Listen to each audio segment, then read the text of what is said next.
Sarap nito. Okay mga idol, mag-complete na naman tayo ng ginataan na tahong.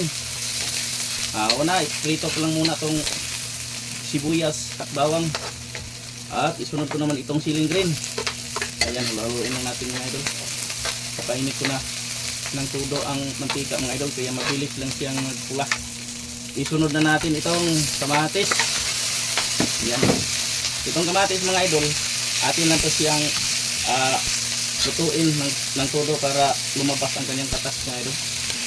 Palabasin natin ang kanyang katas sa kamatis mga idol. Yan ang teknik nga masarap. Lumabas ang kanyang asim at tamis sa kamatis. At kapag ganyan ang mga idol, pwede na natin ilunod ang tahong. Ayan. Ilunod na natin ang tahong mga idol. Halu-haluin lang natin.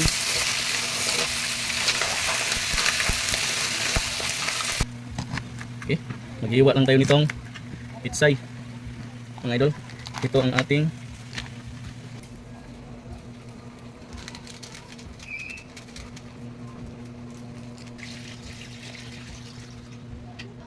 pitsay at ang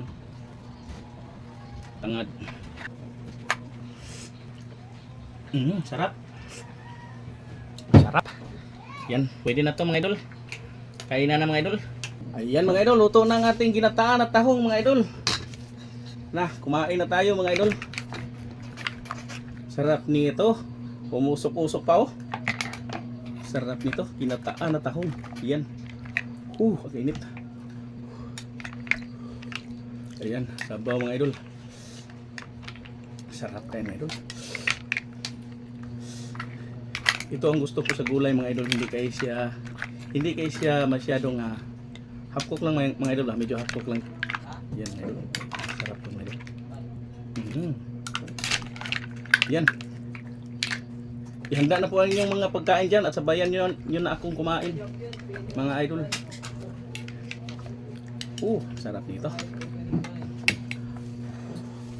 Ayan, kain tayo mga idol. Ito mga idol, itabi ko lang muna itong aking linuto na tahong. Siguradong mapadami ang kain ko dito mga idol. Sarap nito. Lagi nga sabaw eh.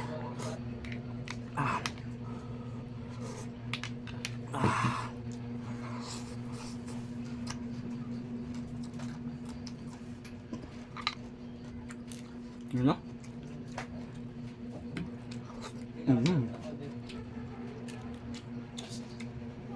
Sarap.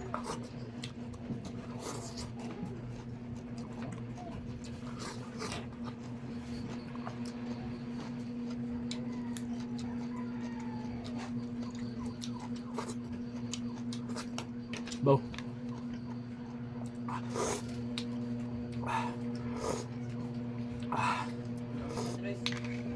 Init.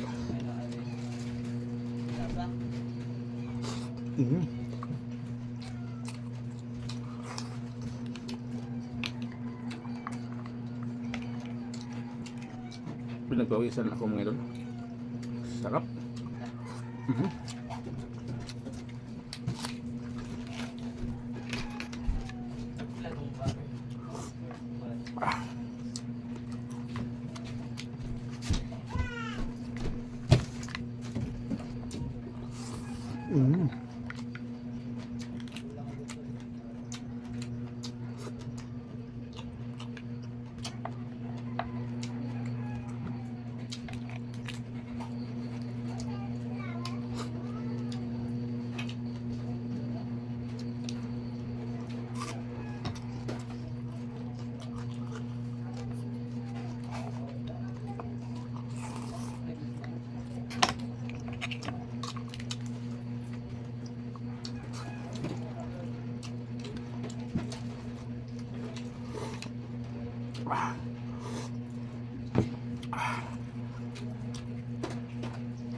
Sarap mga kasabaw mga idol.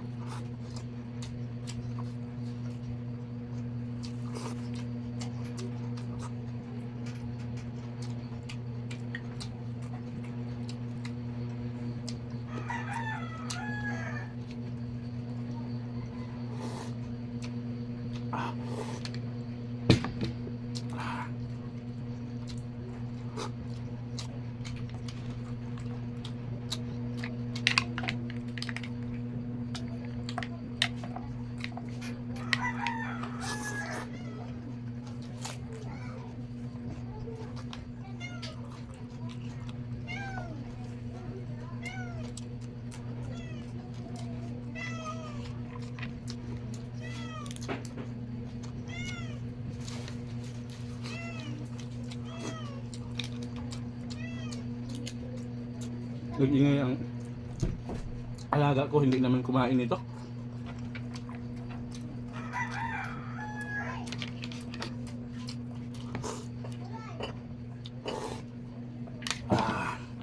Sarap.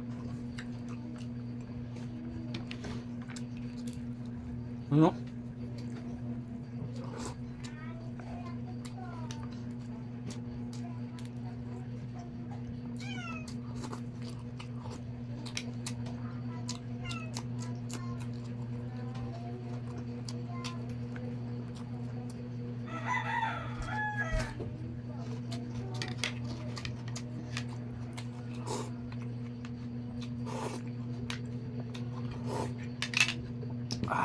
Sarap.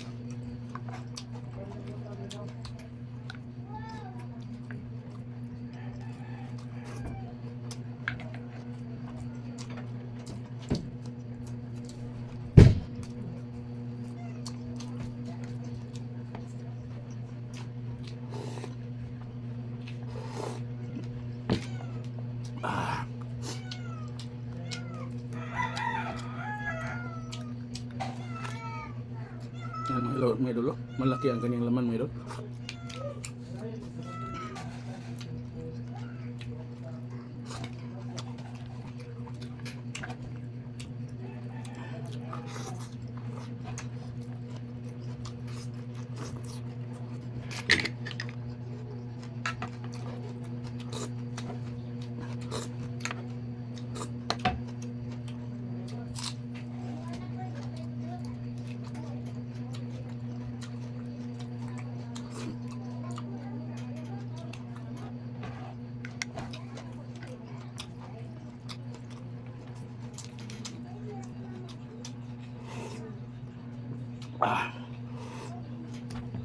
Sarap ng sabaw mga idol.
Sarap mga idol. Sige, ayan mga idol, marami pa mga idol. Pero busog na tayo mga idol at marami pa namang kakain mga idol. Kaya itira natin ito mga idol. Yan o. Sarap mga idol. Ginataan na tahong. Pinagpawisan ako ng sobra mga idol. Ayan lang mga idol. Tingnan po watching mga idol. God bless sa atong tanan mga idol niya. Amping mong tanan mga idol.